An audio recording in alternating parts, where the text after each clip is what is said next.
Welcome to my channel. इस बार CBSE ने जो नया डिसीजन लिया है, जो लास्ट एग्जाम को ध्यान में रखते हुए, कोरोना को ध्यान में रखते हुए सीबीएसई ने इस बार अपना पैटर्न चेंज किया है। इस बार सीबीएसई 2 टर्म में एग्जामिनेशन कंडक्ट करवा रहा है, जिसमें टर्म 1 और टर्म 2 होगी अभी। और जो टर्म 1 होने वाली है वो है नवंबर दिसंबर में, उसके बाद मार्च अप्रैल में सेकंड टर्म ली जाएगी। तो इसी के बारे में आज हम थोड़ी सी डिस्कस करेंगे। और आज हम हमारा जो टॉपिक है इसके अंदर इसमें मनी एंड बैंकिंग चैप्टर से लिया गया है MCQ on assertion reasoning type questions. Okay, तो हम देखते हैं सबसे पहले टर्म 1 में क्या है। तो टर्म 1 की एग्जाम में टर्म 1 इसमें एमसीक्यू बेस्ड एग्जाम होगी। एमसीक्यू बेस्ड इसमें सबसे पहले तो ये एजर्शन और रीजनिंग टाइप जो क्वेश्चन आएंगे वो आएंगे इसमें assertion and reasoning. A for मैंने यहाँ पर एजर्शन लिया है, आर फॉर रीजनिंग लिया है, तो इसके बेस्ड क्वेश्चन आएंगे, बेस्ड एमसीक्यू मतलब। और क्या assertion and reasoning based MCQs पूछे जाएंगे। और दूसरा आएगा केस बेस्ड एमसीक्यू। तो टर्म 1 में ये हमारा जो टर्म 1 का है ये पूरा का पूरा किस पर डिपेंड है, ये एमसीक्यू पे डिपेंड है। तो इसमें हम देखेंगे यहाँ पर कि जो यहाँ पर एजर्शन और रीजनिंग बेस्ड क्वेश्चन है वो सबसे पहले हम पढ़ेंगे इसके अंदर। केस बेस्ड क्वेश्चन के अंदर जो कि बाद में लेंगे, बाद के हम वीडियोस में हम देखेंगे इसके अंदर। तो केस बेस्ड एमसीक्यू जो आते हैं उसमें हमको एक पैराग्राफ दे देगा, कहीं से भी दे सकता है बुक्स में, और हाइपोथेटिकल क्वेश्चन उसमें से पूछेगा और आपको उसका रिस्पांस देना है। ओके, तो ये पहला जो है एमसीक्यू बेस्ड क्वेश्चन है, इसके अंदर हम ये ले रहे हैं। तो इसमें हम देखेंगे, इसमें ये हमको स्टेटमेंट देगा, उस स्टेटमेंट में हमको यहाँ पर क्या क्या देगा, एजर्शन देगा, और सेकंड नंबर पे हमको देगा यहाँ पर रीजन। ओके, तो यहाँ पर देखो क्वेश्चन में लिखा, उसके हिसाब से हम देखते हैं। Read the following statements assertion A and reason R. ये उसने यहाँ पर बोला है कि ये जो स्टेटमेंट दिए, तो हम स्टेटमेंट किसको कह रहे हैं, एजर्शन और जो रीजन है इसको हम स्टेटमेंट कहेंगे। ओके, और स्टेटमेंट को हमको बड़ी केयरफुली पढ़ना है। ये हमारे चैप्टर में से जो कि यहाँ पर पूछा जाएगा टर्म 1 के अंदर का है ना। तो टर्म 1 का जो क्वेश्चन पूछा जाएगा, तो यहाँ पर इसके अंदर हम सबसे पहले क्या करेंगे, कहीं से भी लिया जा सकता है और क्वेश्चन बनाएगा इसके अंदर का। तो पूरा चैप्टर हमको पूरी अच्छी तरह से स्टडी करना बहुत जरूरी है इसका, क्योंकि कहीं से भी पूछा जा सकता है ना, इसलिए। तो यहाँ पर एजर्शन देगा। एजर्शन मतलब यहाँ पर क्या होता है, कोई स्टेटमेंट, कोई ऐसा कथन देगा है ना जो करेक्ट भी हो सकता है, यानी कि या फॉल्स भी हो सकता है, और इसी तरह से रीजन देगा। अब उसमें 4 तरह के अल्टरनेटिव्स देगा। ये यहाँ पर जो भी क्वेश्चन रहेगा, ये हर क्वेश्चन में आगे ये दिए जाएंगे, बस खाली ये चेंजेस करते हैं, बाकी ये एज इट इज आएगा जितने भी ये एजर्शन रीजन बेस्ड क्वेश्चन आते हैं उसमें। तो इसमें हम देखेंगे कि ये 4 तरह के यहाँ पर अल्टरनेटिव रहेंगे सभी जगह। तो यहाँ पे जैसे पहला देगा कि both assertion A and reason R, यानी एजर्शन ए और रीजन आर जो दिया दोनों करेक्ट है, यानी दोनों ट्रू है, ट्रू भी है। और रीजन जो आर है, जो रीजन आर है वो एजर्शन ए का क्या है, यहाँ पर करेक्ट एक्सप्लेनेशन है। एक तो ये देगा। दूसरे केस में हमको क्या देगा, हर क्वेश्चन में both assertion A and reason are true. यहाँ पे भी देखो सेम कंडीशन है कि जो एजर्शन है ए और आर दोनों ट्रू है, परंतु यहाँ पर थोड़ा सा डिफरेंस क्या कर दिया यहाँ पर कि जो रीजन आर है वो is not the correct explanation of assertion A का करेक्ट एक्सप्लेनेशन नहीं है। ये यहाँ पर देगा नहीं, यहाँ पे पॉजिटिवली बोला था या नेगेटिवली बोला, कंडीशन दोनों में सेम है, सिर्फ एक डिफरेंस का है हमारा यहाँ पर, ये नॉट का डिफरेंस है यहाँ पर। फिर तीसरे में दिया है यहाँ पर कि assertion A is true, assertion को ट्रू मान रहा है और उधर रीजन को फॉल्स मानेगा। फिर फोर्थ केस में क्या मानेगा, एजर्शन को ए को फॉल्स मानेगा और रीजन आर को ट्रू मानेगा। तो इस तरह से 4 अल्टरनेटिव हमारे पास दिए, इसमें से कोई एक अल्टरनेटिव करेक्ट होगा। तो हम आज का क्वेश्चन स्टार्ट करते हैं। क्वेश्चन में क्या दिया है उसको बड़ी केयरफुली पढ़ना यहाँ पर। तो देखो एजर्शन दे रखी है कि an increase in LRR. LRR का मतलब होता है यहाँ पर legal reserve ratio. Okay, LRR मतलब, तो यहाँ पर देखेंगे कि an increase in LRR increases the credit creation power of the commercial bank, मतलब यहाँ पर एलआरआर है, यहाँ पर एक फॉर्मूला दिया है नीचे क्रेडिट क्रिएशन का। तो यहाँ पर ये दिया है कि अगर एलआरआर को हम अगर बढ़ा दें, यहाँ लिखा है ना एलआरआर में इंक्रीज कर दें, यानी एलआरआर जो अभी एट प्रेजेंट होगा उसको अगर हम प्रेजेंट कंडीशन से उसकी जो परसेंटेज होगी, एलआरआर क्या होता है एक्चुअल में, ये ऐसा फिक्स्ड परसेंटेज होता है जो कि हमारी कंट्री की जो सेंट्रल बैंक होती है जैसे आरबीआई, तो आरबीआई के द्वारा डिसाइड किया गया है इसके अंदर का ऐसा परसेंटेज कि आपको बैंक को यानी कमर्शियल बैंक को एक निश्चित धनराशि अपने पास रखना पड़ती है, यानी वो इसलिए उसको एलआरआर बोलते हैं, लीगली रखना पड़ता है, इसलिए वो लीगल रिजर्व रेशियो के नाम से जाना जाता है। तो ये लीगल रेशियो हमने यहाँ पर देख लिया कि ये फिक्स कर रखना है और वो परसेंटेज कुछ भी हो सकता है, जो जैसा भी सेंट्रल बैंक डिसाइड करे 10%, 20%, 25%, 30, 50 जो भी हो, है ना। तो यहाँ पर देखेंगे कि एलआरआर है, तो एलआरआर को बढ़ा देंगे हम, एलआरआर में इंक्रीज करते हैं तो कमर्शियल बैंक का जो क्रेडिट पावर है, क्रेडिट क्रिएशन का पावर, अब एक नई टर्म आ रही है यहाँ पे क्रेडिट क्रिएशन। अब ये क्रेडिट क्रिएशन क्या है, तो क्रेडिट क्रिएशन ये कमर्शियल बैंक का एक वेरी इंपॉर्टेंट फंक्शन होता है, यानी credit creation is the very important function of commercial bank. It means, इसका मतलब क्या होता है, increase in the deposits of the customer. Okay, मतलब कस्टमर की जो डिपॉजिट है उसको वो इंक्रीज करना होती है, ये कौन करता है, बैंक करता है, या फिर creation of deposits, creation of deposits भी कह सकते हैं इसके अंतर्गत। क्यों, क्योंकि जितना भी पब्लिक का पैसा यहाँ पर प्राप्त होता है कमर्शियल बैंक को, तो वो उसको बढ़ाना, यानी उसको बढ़ाना जैसे 5 गुना 10 गुना जितना भी हो, मतलब रेट के अकॉर्डिंग। तो increase in public deposits is called credit creation, it is also called money creation. Okay, तो इसको मनी क्रिएशन भी कह सकते हैं, क्रेडिट क्रिएशन भी कहते हैं। अब इसमें देखेंगे हम, तो यहाँ पर देखना एक एग्जांपल लेके मैं समझाता हूँ, यूं तो आपको समझ में आएगा नहीं कि ये बढ़ा देंगे तो इस पे क्या इम्पैक्ट पड़ेगा। यानी एलआरआर को हम बढ़ाते हैं तो इस पे क्या ये भी बढ़ेगा क्या, अगर इसको बढ़ाते तो ये बढ़ेगा क्या, ये उसका मेन क्वेश्चन है। अगर एक्सप्लेनेशन अगर 1 अगर सही है तो ही हमको आगे बढ़ेंगे। देखो यहाँ पे ट्रू आया, यहाँ ट्रू आ रहा है, सेकंड कंडीशन में भी ट्रू आ रहा है ना, एजर्शन, तीसरी कंडीशन में भी एजर्शन ट्रू आ रहा है। अगर पहली कंडीशन की एजर्शन अगर फॉल्स आ जाता है तो हमको इतना देखने की जरूरत नहीं, फोर्थ नंबर का आंसर सही हो जाएगा हमारा। आ रहा है मीनिंग समझ में? तो अब देखते हैं, देखो कैसे करते हैं। अब एक एग्जांपल के थ्रू समझते हैं। सपोज करना कि पब्लिक ने कमर्शियल बैंक के पास पैसे जमा किए, डिपॉजिट हुआ, वो टोटल मान लेते हैं अपन 10,000, यानी करोड़ मान सकते हैं उसको, 10,000 लिख लेता हूं मैं ताकि वो करोड़ भी हो सकता है। पूरे ईयर में 10,000 करोड़ इकट्ठा हुआ। अब इसमें एलआरआर की रेट भी मान लेते हैं 1/LRR। एलआरआर की रेट में मान रहा हूं यहाँ पर 10%।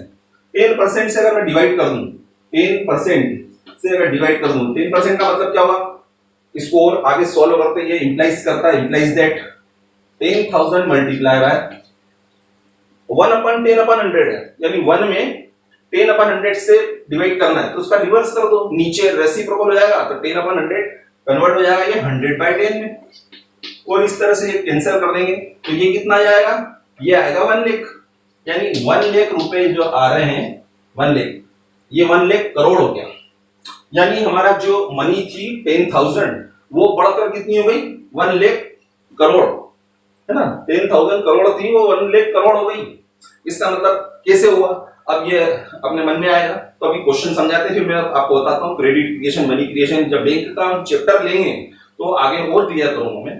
तो ये 10,000 रुपए कितने अमाउंट के बराबर, 1 लाख करोड़ के बराबर ये काम करेंगे। मीनिंग आ रहा है 10,000 करोड़ रुपए 1 लाख करोड़ के बराबर काम करेंगे। तो कैसे करेंगे, यही तो मनी क्रिएशन है। इसीलिए अभी क्या बताया था मैंने, money creation is increase in the deposits, है ना। मनी क्रिएशन क्या है, डिपॉजिट में जो इंक्रीज हुआ तो ये इंक्रीज कर दिया 10,000 को 1 लाख करोड़ बना दिया। ओके, तो अब आगे देखना। अब उसका क्वेश्चन क्या था कि हम अगर इसको बढ़ा दें, ये तो एक प्रेजेंट कंडीशन लिख के भी 10% है, अब 10 की जगह मैंने सपोज करो 20% कर दिया। अब 20% से क्या इंपैक्ट पड़ेगा, यानी हमने इंक्रीज कर दिया, एलआरआर में इंक्रीज कर दिया। तो ये देखना है हमारे को कि एलआरआर में अगर हमने 10% दिया 20% कर दिया तो ऐसी कंडीशन में ये क्या बढ़ेगा, क्रेडिट क्रिएशन। तो ये देखते हैं हम। तो देखो यहाँ पर क्या होगा 1/20/100 है, फिर वही 1 में 20/100 से डिवाइड करना 1 में, तो इसको रिवर्स कर दो तो 100/20 हो जाएगा। तो 100/20 लेते हैं, तो यहाँ ऐसी कंडीशन में अब क्या हो जाएगा, 21 जा 25 जा, है ना, ये आएगा 50,000।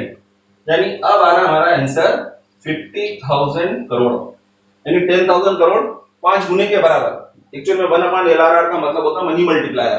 तो ये मल्टीप्लायर ने हमको बता दिया कि 10,000 रुपए किसके बराबर हो जाएंगे, 50,000 करोड़ के बराबर। ओके, ये आया यहाँ पर। तो मैं मतलब मेरा कहने का यहाँ मतलब है कि हमने LRR में इंक्रीज किया, तो उसने यही बोला था कि increases the credit creation power of the commercial bank. तो कमर्शियल का जो पावर है क्रेडिट क्रिएशन का, वो भी बढ़ता है क्या, तो बढ़ा का 10 था, देखो 10% लिया तो यहाँ पर 1 लाख करोड़ था। जब हमने 20% लिया, बढ़ा दिया, LRR को बढ़ा दिया, तो वो और कम हो गया, मतलब इनवर्स रिलेशनशिप है। ओके, तो हमारा ये पहला जो था कंडीशन, ये क्या प्रूव हुई कि ये गलत है कि हम LRR को बढ़ाते हैं तो क्रेडिट क्रिएशन इंक्रीज नहीं होता है, अगेंस्ट इट क्या हो जाता है, ये कम हो जाता है, यानी कि ये गलत है। और दूसरा फार्मूला तो सही है, ये क्रेडिट क्रिएशन मनी क्रिएशन का फार्मूला होता है प्राइमरी डिपॉजिट इनटू 1/LRR। तो प्राइमरी डिपॉजिट को हम यहाँ पर क्या कह सकते हैं, इनिशियल डिपॉजिट। इनिशियल डिपॉजिट मतलब जो भी हमारे यहाँ कस्टमर है बैंक के अंदर, कमर्शियल बैंक है, उन्होंने जितना पैसा जमा किया बैंक के अंदर, वो क्या कहलाता है, इनिशियल डिपॉजिट, या उसी को प्राइमरी डिपॉजिट कहते हैं। और इसको मनी क्रिएशन या क्रेडिट क्रिएशन को हम क्या कह सकते हैं यहाँ पर, ये टोटल डिपॉजिट, टोटल डिपॉजिट जो कि कमर्शियल बैंक के पास है। तो ये हो गया हमारा। तो ये देखा होगा आपने, इसके अंतर्गत बड़ा इजीली हो गया इसके अंतर्गत। बस खाली ये पहला रॉन्ग होने के कारण समझ में आ गया कि हमको फोर्थ वाला हमारा आंसर क्या है, डी है। फर्स्ट ही रॉन्ग है इसके अंदर, इसलिए ये हमारा ये आंसर आ चुका है। ओके, अब इसमें हम चाहे तो और देख सकते हैं इसके अंतर्गत LRR। अब LRR के भी 2 पार्ट्स होते हैं, अगर आप जानते हो LRR के भी 2 पार्ट्स होते हैं। एक तो होता है CRR, case reserve ratio, CRR, और दूसरा होता है SLR, SLR। अब CRR और क्या होता है कि CRR is a part of LRR which is kept in the central bank. Central bank में रखा जाता है। Central bank of India means वो कमर्शियल बैंक है, सेंट्रल बैंक का यहाँ मेरा कहने का मतलब है रिजर्व बैंक ऑफ इंडिया। वो तो ये LRR का वो पार्ट जो यहाँ पर सेंट्रल बैंक के पास रखा जाएगा। तो जैसे सपोज करना मैंने 20% मान लिया, तो ये 5% हमने CRR के रूप में रखा, तो बाकी का 15% स्टैट्यूटरी लिक्विडिटी रेशियो के नाम से जाना जाता है। और ये कहाँ रखना पड़ता है, ये कमर्शियल बैंक को अपने पास ही रखना पड़ता है। तो इस तरह से LRR के 2 पार्ट्स होते हैं, CRR और SLR। ओके, तो ये उम्मीद है ये आपको क्वेश्चन समझ में आ गया होगा। अब हम करते हैं नेक्स्ट क्वेश्चन। नेक्स्ट क्वेश्चन है, फिर हम ये देखते हैं स्टार्टिंग से, तो वही वाला है कि यहाँ पर हमको एजर्शन दिया है, इसको केयरफुली पढ़ना हमको, और फिर रीजन आर दिया है, इसको भी केयरफुली पढ़ना है। ओके, अब एजर्शन क्या है कि currency notes and coins are called fiat money. जो करेंसी और जो करेंसी के अंदर हम जानते हैं कि करेंसी के अंतर्गत हमारे यहाँ पर, हमारे इंडिया के अंदर क्या माना गया, करेंसी के अंदर हम नोट्स लेते हैं यानी पेपर मनी, और कॉइन्स लेते हैं। ओके, यानी पेपर मनी और कॉइन्स दोनों को लिया जाता है, यानी नोट्स को। और अब यहाँ पर तो इन दोनों को मिलाकर हम क्या कहते हैं, इसको फिएट मनी, या it is also called legal tender money. इसको लीगल टेंडर मनी भी कहते हैं। क्यों? क्योंकि they can not be refused by any citizen of the country in the settlement of any kind of any type of transactions. यानी किसी प्रकार के भी ट्रांजेक्शन होते हैं तो उसके सेटलमेंट के लिए हम किसी व्यक्ति को देते हैं, हम जब पेमेंट करेंगे उसको तो वो लेने से मना नहीं कर सकता, इसलिए उसको हम क्या बोलते हैं, लीगल टेंडर मनी के नाम से जाना जाता है। तो हमारा जो यहाँ पर असर्शन में दिया है कि नोट्स और कॉइन्स ये क्या कहलाते हैं, फिएट मनी कहलाते हैं। अब रीजन क्या दिया है, ये तो चलो ठीक है कि हाँ ये कहलाते हैं हम, ये तो सही है हमारा। तो अब सही होता है तो हमारा एक तो ये क्वेश्चन तो खत्म ही कर दो, आपका डी आंसर हो ही नहीं सकता है। ओके, क्योंकि पहला जो स्टेटमेंट दिया है हमको असर्शन के फॉर्म में वो करेक्ट है, तो ये फोर्थ वाला तो खत्म हो गया। अब 3 में से हमको चॉइस करना है, चलो पहला करेक्ट हो गया। अब आगे हम देखेंगे रीजन आर में, आरबीआई यानी reserve bank of India. Reserve bank of India is responsible for giving the bearer of the currency equal purchasing power. मतलब हमारा जो आरबीआई है हमारी कंट्री का सेंट्रल बैंक है, हर कंट्री का एक सेंट्रल बैंक होता है। तो इसी तरह से हमारी कंट्री का जो सेंट्रल बैंक है वो है RBI, reserve bank of India. तो वो क्या करता है, यहाँ पर करेंसी का जो भी, यानी जो भी करेंसी हमारे पास है, चाहे वो 2 रुपीज का नोट हो, चाहे 5 रुपीज का नोट हो, चाहे 10 का, 100 का, 200 का, 500 का, 2000 का, तो ये जितने भी हमारे पास करेंसी होती है ना, नोट के फॉर्म में, तो उसका जो बियरर होता है उसको क्या देने के लिए रिस्पॉन्सिबल है, वो जितना उस पर लिखा है उसकी परचेसिंग पावर के बराबर उसको वो करेंसी देने के लिए रिस्पॉन्सिबल है।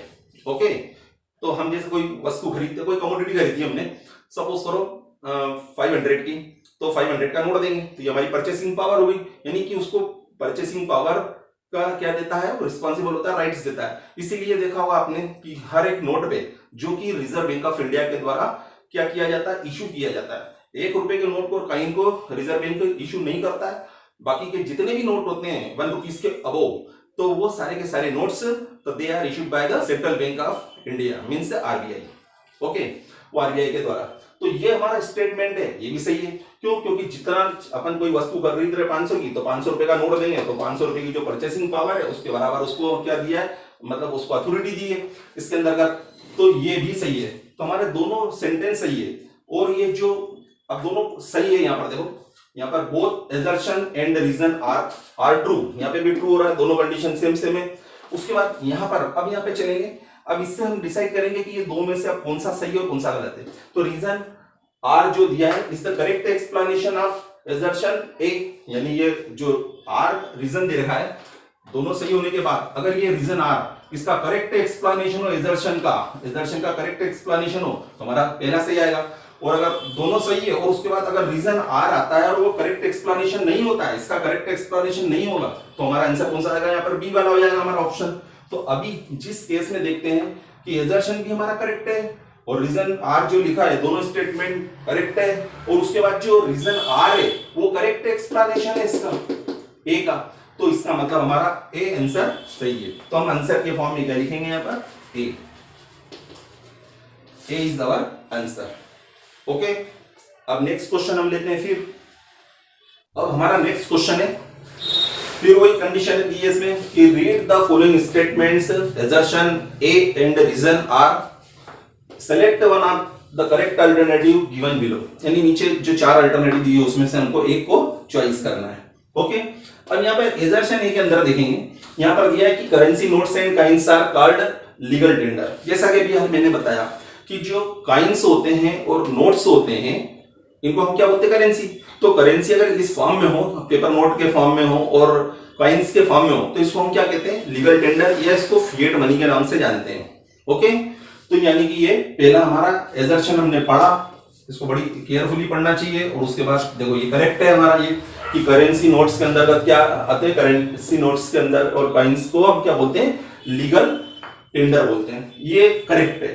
फिर दूसरा है, अब लीगल टेंडर का मतलब क्या होता है कि आप कोई भी नोट पे देखोगे, जैसे हम 100 रुपए के नोट पे देखते हैं तो उसमें लिखा रहता है, नोट के ऊपर लिखा रहेगा कि आई प्रॉमिस टू पे जो भी अमाउंट है वो टू द बियरर। तो ऐसी कंडीशन में यहाँ पर कोई किसी को भी हम अगर कोई 100 रुपए की वस्तु खरीद रहे, कमोडिटी परचेस कर रहे हैं, और अगर हम उसको 100 रुपए पेमेंट करते हैं तो वो लेने से मना नहीं करेगा। मतलब वो जो कॉइन्स होते हैं और नोट्स होते हैं, तो उसके लिए क्या होता है कि दे मींस कॉइन्स और notes can not be refused by any citizens of the country, यानी कि हमारी कंट्री के कोई भी सिटीजन हो जिसको हम क्या कर रहे हैं, जैसे हम सेटलमेंट के पेमेंट के रूप में उसको दे रहे हैं, किसी भी प्रकार के सेटलमेंट के रूप में अगर पेमेंट कर रहे हैं, 100 रुपीज का पेमेंट कर रहे हैं या और कितने रुपए का, लाखों रुपए का पेमेंट कर रहे हैं, तो वो लेने से मना नहीं करेगा, रिफ्यूज नहीं करेगा। तो इसका मतलब क्या है कि ये हमारा जो रीजन दिया है ये भी सही है। यानी जिसकी बात करी थी कि करेंसी के अंदर ये नोट्स एंड कॉइन्स आते हैं और वो यहाँ पर क्या हो रहा है, रिफ्यूज भी नहीं कर रहे हैं, तो दोनों स्टेटमेंट फिर हमारे सही हो गए, है ना। अब यहाँ पे दोनों सही है, तो अब या तो हमारा आंसर क्या होगा, यहाँ पर फर्स्ट सेकंड के अंदर आ सकता है, इसके अंदर का फॉल्स तो हुआ ही नहीं यहाँ पर भी, तो तीसरा केस तो फिर बहुत ही कम आता है। फर्स्ट सेकंड में से अब चॉइस करना, दोनों सही है। अब दोनों सही है और अब रीजन आर के बारे में हम देखेंगे कि reason R correct explanation of assertion A है या नहीं है। तो इसके लिए हम देखते हैं, तो यहाँ पर उसने दिया है कि करेक्ट एक्सप्लेनेशन है इसका करेंसी का, करेंसी के लिए हमने दे लिया था कि कोई रिफ्यूज नहीं करता है, यानी कि हमारा जो आंसर है करेक्ट एक्सप्लेनेशन होने के कारण ये ए आंसर फिर सही है। ओके, तो A is the correct answer in this case. अब इसके बाद हम नेक्स्ट क्वेश्चन लेते हैं। 4 है, इसके अंदर ये कंडीशन वही दे रखी है, एजर्शन और रीजन को हमको फिर वापस केयरफुली पढ़ना है, और फिर नीचे 4 अल्टरनेटिव दे रखे हैं, तो कौन सा अल्टरनेटिव करेक्ट है उसको अपने को सिलेक्ट करना है। तो हम अब देखेंगे इसके अंदर का कि एजर्शन क्या दे रखी है। तो एजर्शन में दिया है यहाँ पर money supply, money supply is a flow variable, money supply flow variable है ना। सेकंड दिया है हमको रीजन आर के अंदर, money supply is the total stock of money in circulation among the public at a point of time. अब ये दिया यहाँ पर, सबसे पहले देखेंगे हम तो एक्चुअली मनी सप्लाई जो होती है हमारी कंट्री के अंदर, जो मनी सप्लाई होती है तो वो बता रहा है यहाँ पर फ्लो वेरिएबल है ना, फ्लो वेरिएबल है। याद रखना मनी सप्लाई फ्लो वेरिएबल नहीं होता है, ये स्टॉक वेरिएबल होता है। Money supply is a stock variable not a flow variable. Okay, तो ये फर्स्ट हमारा ये रॉन्ग हो गया। क्यों होता है इसका रीजन मैं बताता हूं भैया। और अब उसने यहाँ पर रीजन दिया इसका, अब रीजन क्या दे रहा है कि वो फ्लो वेरिएबल है एक्चुअल में। तो यहाँ पर money supply is the total stock of money, देखो total stock of money in circulation among the public, यानी पब्लिक के बीच में यहाँ पर जो सर्कुलेशन है, यानी कि मनी का सप्लाई हो रहा है, एक व्यक्ति दूसरे को दे रहा है, दूसरा तीसरे को दे रहा है, इस तरह से ये मनी क्या हो रही घूम रही है ना हमारी कंट्री के अंदर। तो उसका टोटल स्टॉक तो परिवर्तन तो होगा नहीं, क्योंकि कंट्री के अंदर जब हमारी आरबीआई नोट इशू करती है, सपोज फॉर हमारा इंडिया है, इंडिया के अंदर हमारी गवर्नमेंट ने 1000 करोड़ पैसा यहाँ पर लगाया, मतलब सप्लाई किया, कहां पर, हमारी इकोनॉमी में। तो इसका मतलब क्या है कि वो पर्टिकुलर टाइम पे देखेंगे तो वो 1000 करोड़ ही है, ना तो उसमें बीच में कहीं उन्होंने निकाला है, ना तो मतलब विड्रॉ किया है, ना इंजेक्ट किया है। इंजेक्ट मतलब एक कंसेप्ट होता है, ये फर्स्ट चैप्टर में ये समझाऊंगा मैं आपको, नेशनल इनकम में आता है। इंजेक्शन मतलब वहां पे होता है कि इन्वेस्ट मतलब पैसे को इंक्रीज करना हमारी इकोनॉमी में, वो इंजेक्शन कहलाएगा। और लीकेज मतलब इकोनॉमी से पैसा निकाल लेना। तो ये यहां पर हम देखेंगे तो particular point of time word का आप गौर करोगे, जब भी स्टॉक कंसेप्ट होता है यहां पर तो पॉइंट ऑफ टाइम आता है, और अगर ये फ्लो कंसेप्ट होता तो यहाँ पॉइंट ऑफ टाइम की जगह यहाँ पर क्या आता, पीरियड ऑफ टाइम आता, है ना। तो मतलब कहने का मतलब ये वाला जो पॉइंट है कि किसी पर्टिकुलर पॉइंट ऑफ टाइम पे, यानी कोई भी एक दिन फिक्स कर लेते हैं, जैसे आप बैंक रिकंसिलिएशन अकाउंट बनाते हैं, बैंक का जैसे बैलेंस होता है वो हमारा क्या होता है, अगर हम बोले कि पूरे मार्च में, यानी 1 मार्च से 31 मार्च तक क्या सिचुएशन रही बैंक अकाउंट की, कम ज्यादा होगा वो, तो वो फ्लो वेरिएबल होता है। लेकिन अगर मैं बोलूं कि 31 मार्च को जिस दिन हम बैलेंस शीट बना रहे हैं उस दिन उसकी क्या पोजीशन है, तो आप बताओगे कि मेरे अकाउंट में 10,000 रुपए या 20,000 रुपए, तो वो क्या होगा, एक पर्टिकुलर पॉइंट ऑफ टाइम पे अगर हम किसी अकाउंट्स की पोजीशन पूछते हैं तो वो पॉइंट ऑफ टाइम होगा। तो इसी तरह से पॉइंट ऑफ टाइम पर पब्लिक के पास कितना सर्कुलेशन में अमाउंट है हमारी कंट्री के अंदर, तो टोटल अब उसमें कम ज्यादा नहीं हो रहा है, भले वो किसी के पास भी पैसा पड़ा, तो वो क्या हुआ, हमारा ये कंसेप्ट जो हुआ स्टॉक कंसेप्ट होगा। तो यहाँ पर वो फ्लो कंसेप्ट दिया, मतलब पहला जो हमारा एजर्शन है वो रॉन्ग है, और जो दूसरा दिया है वो क्या है, करेक्ट है। क्योंकि मनी सप्लाई किसको कहते हैं, money supply is the total stock. ये टोटल स्टॉक मतलब किसके पास पड़ा हो, पब्लिक के पास, बैंक में पब्लिक का पैसा जमा होता है वो सब इसमें आएगा, है ना। और ये पॉइंट ऑफ टाइम पे जमा होना चाहिए, तो ये पॉइंट ऑफ टाइम आया, तो ये यहाँ पर पॉइंट ऑफ टाइम मनी की सप्लाई के अंतर्गत यही आता है। इसके अंतर्गत इसका कंसेप्ट है ये, यहाँ फ्लो गलत दिया है, तो ये सही है, ये गलत, यानी कि एजर्शन, यानी assertion A is false but reason R is correct, यानी कि ये ट्रू। तो ये हमारा आंसर होगा यहाँ पर डी। अगर ये यहाँ पर पहले ही सही आ जाता तो हम यहाँ पे देखेंगे, तीनों में देखते हैं। पहले ही अगर कंडीशन, अगर एजर्शन पहली कंडीशन में ही रॉन्ग आ गई तो फिर fourth alternative is the correct answer. Okay, अब इसके बाद हम लास्ट क्वेश्चन लेते हैं, 5th नंबर। उसके बाद नेक्स्ट वीडियो में हम फिर बाकी के क्वेश्चन और लेंगे। उसमें नेक्स्ट क्वेश्चन लेंगे 5th नंबर। इसमें दिया है currency created by the central bank is called bank money. मतलब जो सेंट्रल बैंक, मतलब सेंट्रल बैंक का मतलब यहाँ पर होगा रिजर्व बैंक ऑफ इंडिया। हमारी कंट्री का जो सेंट्रल बैंक होता है वो रिजर्व बैंक ऑफ इंडिया होता है। तो रिजर्व बैंक ऑफ इंडिया के द्वारा जो क्रिएटेड की गई है करेंसी है ना, वो क्या कहलाती है, बैंक मनी कहलाती है। इसको हम और अच्छा क्लियर करते हैं अभी। दूसरा दिया है इसने कि जो सेंट्रल बैंक ऑफ कंट्री है, मतलब वही reserve bank of India RBI की बात कर रही है, तो आरबीआई हैज मोनोपोली। मोनोपोली होती है मतलब उसका एकाधिकार होता है किस पर? ओवर द करेंसी इशू पे। जैसा कि हम जानते हैं इसके अंतर्गत अगर हम सेंट्रल बैंक के अगर फंक्शन पढ़ते हैं तो सेंट्रल बैंक के फंक्शन में करेंसी इशू करने का आता फंक्शन उसमें कि उसको करेंसी इशू करने का अधिकार है, मोनोपोली है उसकी, क्योंकि रिजर्व बैंक ऑफ इंडिया के अलावा कोई प्रिंट नहीं कर सकता है, भारत सरकार कर सकती है, वो भी काइंस और 1 रुपए के जो नोट होते हैं, पेपर मनी 1 रुपए का, वो इशू कर सकती है। तो यहाँ पर उसकी मोनोपोली किसकी है? यहाँ पर आप कोई भी नोट देख लो आप 1 रुपए के ऊपर का, तो सब पे रिजर्व बैंक ऑफ इंडिया लिखा हुआ दिखेगा। जबकि 1 रुपए का अगर नोट हो या फिर कॉइन्स होते हैं तो उसमें क्या लिखा रहता है? भारत सरकार, इंडियन गवर्नमेंट। तो यहां पर हम देखेंगे तो आगे इट हैज सोल रिस्पॉन्सिबिलिटी मतलब इसका खुद का अकेले का दायित्व है। क्या दायित्व है? आप printing and putting in circulation all type of currency notes. तो जितने भी प्रकार के करेंसी नोट्स होते हैं, जैसा कि अभी मैंने बताया, तो उसको सर्कुलेशन में रखना, हमारी इकोनॉमी में सर्कुलेट करना और उसको प्रिंट करना, यानी नोट को प्रिंट करना, इसके लिए सोल रिस्पॉन्सिबिलिटी है। तो अगर हम ये देखें तो ये अगर आपने सेंट्रल बैंक के अगर फंक्शन पढ़े होंगे तो इसमें दोनों पॉइंट आते हैं। यहाँ पर पहला पॉइंट भी आता है कि वो सर्कुलेशन भी कर सकती है इसके अंदर और पेपर को प्रिंट करने का भी काम करती है। ओके, तो ये हमारा ये जो रीजन है ये करेक्ट है। चलो, एक तो ये बात हो गई। पहला पॉइंट को देखते हैं हम, एजर्शन पे कंसीडर करते हैं। उसमें दिया है currency created by the central bank. अब करेंसी का क्रिएटेड हो रहा है, जैसे मनी क्रिएशन होता है तो मनी क्रिएशन कौन करता है? हम जैसा जानते हैं कि यहाँ पर कमर्शियल बैंक करती है मनी का क्रिएशन, लेकिन यहाँ पर जो मनी क्रिएट की गई है, मनी क्रिएटेड, तो ये सेंट्रल बैंक के द्वारा की गई है। तो सेंट्रल बैंक के द्वारा जो मनी करेंसी क्रिएट की जाती है उसको बैंक मनी नहीं बोलते। बैंक मनी किसको बोलते हैं एक्चुअल में? तो बैंक मनी डिमांड डिपॉजिट को बोला जाता है। डिमांड डिपॉजिट मतलब जो करंट अकाउंट में पड़ी रहती है, जिसको हम जब चाहे जब कस्टमर जिसने पैसा जमा किया बैंक में उसको निकाल सकता है, उसके अंदर विड्रॉ कर सकता है, तो उसको हम बैंक मनी बोलते हैं। तो ये इसको बैंक मनी नहीं बोलते जो सेंट्रल बैंक ने क्रिएट की है। तो ये हमारा ये फर्स्ट वाला ये रॉन्ग है।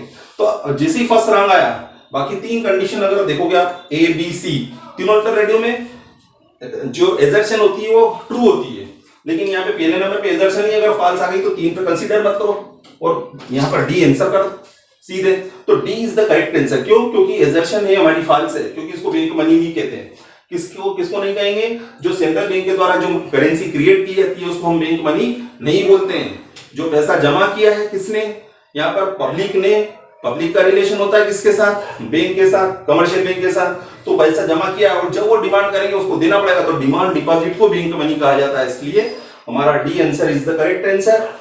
ओके, तो इसके साथ हमारे ये 5 क्वेश्चन हो गए इसके अंतर्गत, और आगे जो वीडियो में बनाऊंगा उसके अंदर हम नेक्स्ट क्वेश्चन लेंगे। उसके अंतर्गत फुल टोटल हम 15-20 के समथिंग क्वेश्चन करेंगे इसके अंदर, इस चैप्टर से रिलेटेड जो मेन बनते हैं।